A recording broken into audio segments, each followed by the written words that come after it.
राष्ट्रपति Vladimir Putin ने एक बार फिर भारत और प्रधानमंत्री मोदी की खुलकर तारीफ। पुतिन ने एक कार्यक्रम में कहा कि भारत और चीन जैसे देश स्वाभिमानी जो कभी किसी के सामने नहीं झुके।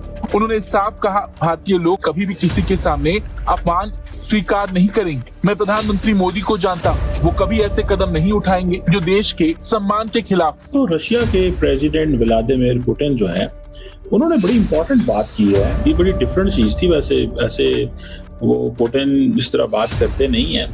उन्होंने कहा कि जो रशिया बहुत खुश है भारत के ऊपर, और उन्होंने कहा वो इसलिए कि भारत जो है वो साइड नहीं लेता, एंड नरेंद्र मोदी जो है वो कभी इंडिया को ह्यूमिलिएट नहीं करवाएगा।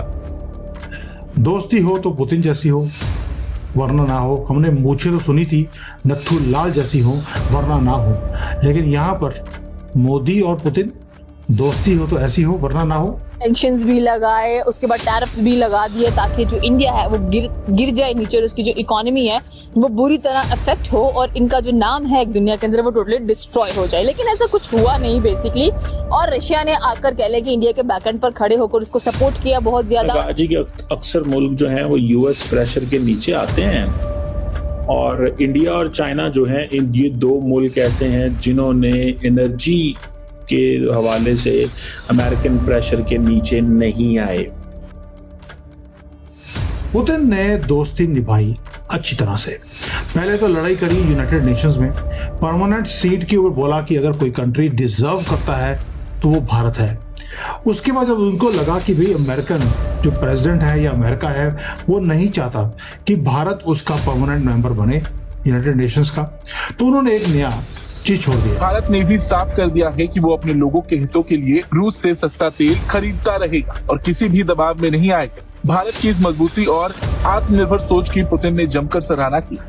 ये बयान पुतिन की ओर से वालेई क्लब में एक कार्यक्रम के दौरान दिया गया। इस दौरान पुतिन ने यूरोपीय नेताओं पर भी जमकर पलटवार किया और आरोप लगाया कि वो युद्ध उन्माद फैला रहे हैं और नेटो पर रूस के आक्रमण की झूठी आशंकाएं कर रहे हैं। पुतिन ने दोस्ती निभाई अच्छी तरह से। पहले तो लड़ाई करी यूनाइटेड नेशंस में, परमानेंट सीट के ऊपर बोला कि अगर कोई कंट्री डिजर्व करता है तो वो भारत है।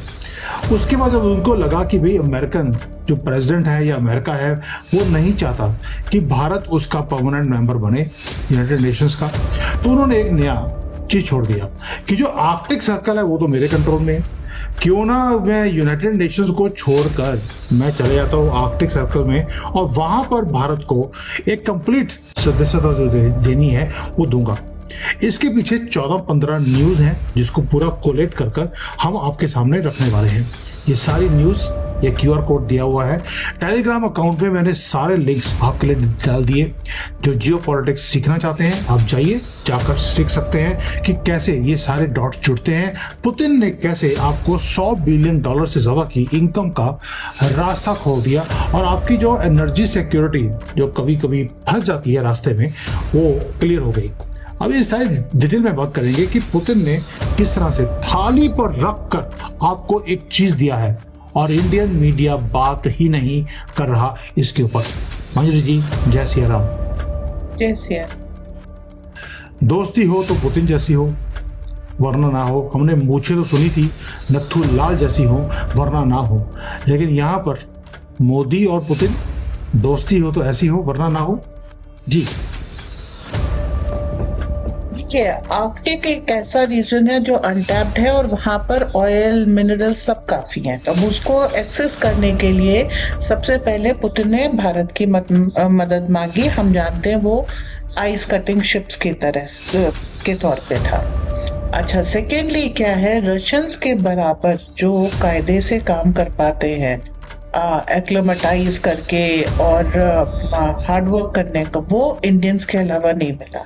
ऐसा नहीं है कि और कंट्री के लोगों ने वहां पर ज्वाइन करने की कोशिश नहीं की। फिर जब इंडिया स्टूड विद पुतिन इस दौरान, ये यूक्रेन युद्ध के दौरान, तब इन्होंने देखा the friendship is time tested and all weather friendly.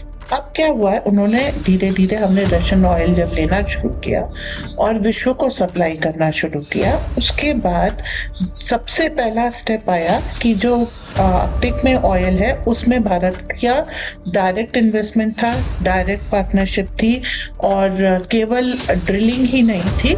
जो ऑयल आएगा वो हमारी रिफाइनरीज में प्योरीफाई होगा, रिफाइन होगा, उसके बाद शिप होगा।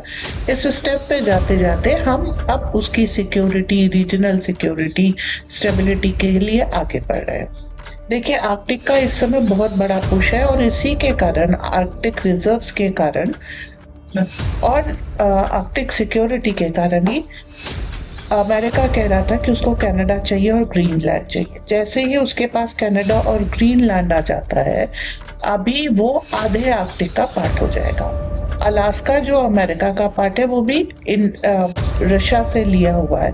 तो एज इट इज केवल अलास्का के कारण केवल एक छोटे से 10-15% पे अमेरिका की दावेदारी है, लेकिन अगर उसके पास ग्रीनलैंड और कनाडा आ जाता है तो आधे आर्कटिक पे वो दावेदारी कर सकता है। सेम चीज रशिया का अपना स्पैन काफी है, it is spanning around half of the Arctic, और जिसमें उसने अपनी वीटो पावर से भारत को पार्टनरशिप के लिए ऑफर किया है। Russian president Vladimir Putin India को विजिट करने वाले हैं दिसंबर 5 या 6 तारीख को। दिल्ली के अंदर इनके लिए स्पेशल रेड कारपेट बिछाया जाएगा और साथ में हम लोग बात करेंगे PM of India Narendra Modi, जिन्होंने कहा था कि जब 2014 में ये प्राइम मिनिस्टर बने इंडिया के, तो इन्होंने कहा कि हर एक बच्चा, ये चीज जो भारतीय बच्चा है, अपने माइंड में ये बात बिठा ले कि Russia is our best friend. If I am dying, Russia is dying with me, ये वाली सिचुएशन यहाँ पर नजर आती है। और सेकेंडली अगर बात की जाए तो उसके बाद रशिया और इंडिया के जो ताल्लुकात थे काफी ज्यादा खराब होते हुए दिखाई दिए। But the point is that कि 2025 एक ऐसा साल आया जब ट्रंप ने अपना ट्रंप कार्ड खेला, लेकिन वो कार्ड बेकार चला गया। उन्होंने इंडिया को बहुत बुली करने का कोशिश किया, फिर उसके बाद अगर देखा जाए बहुत ज्यादा हरेस भी किया, सैंक्शंस भी लगाए, उसके बाद टैरिफ्स भी लगा दिए ताकि जो इंडिया है वो गिर जाए नीचे और उसकी जो इकोनॉमी है वो बुरी तरह अफेक्ट हो और इनका जो नाम है एक दुनिया के अंदर वो टोटली डिस्ट्रॉय हो जाए। लेकिन ऐसा कुछ हुआ नहीं बेसिकली, और रशिया ने आकर कह ले कि इंडिया के बैकएंड पर खड़े होकर उसको सपोर्ट किया बहुत ज्यादा।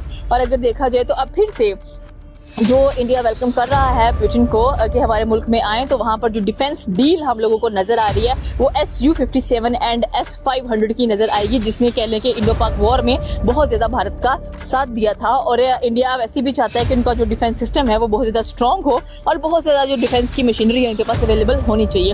हमारे से पाकिस्तानी मौजूद है, इनसे पूछेंगे कि सर आपको क्या लगता है कि ट्रंप ने, वो कहते हैं ना कि जो बंदा कुब्बा होता है उसको टांग मारो उसको कुब सीधा हो जाता है, उसने तो वो काम कर दिया इंडिया और रशिया के लिए। देखें, आपने बात काफ़ी पहले से स्टार्ट की, तो वहीं से स्टार्ट करते हैं कि 2014 में जब नरेंद्र मोदी ने ओथ लिया था तो तभी उसने कह दिया था कि मतलब इंडिया और रशिया जो है वो आपस में बेस्ट फ्रेंड होंगे, भाई भाई होंगे। तो डेफिनेटली ये बात हमें आने वाले 10 साल में, 11 साल हो चुके हैं मेरे ख्याल, उसके अंदर हमें नज़र भी आई है। अगर आपको वीडियो पसंद आए तो चैनल को सब्सक्राइब करें और बेल आइकन को जरूर दबाएं ताकि आपको ऐसे ही लेटेस्ट वीडियो की नोटिफिकेशन मिलती रहे। Thank you for watching. मैं हूं विवेक, मिलते हैं नेक्स्ट वीडियो में। Stay updated and stay safe.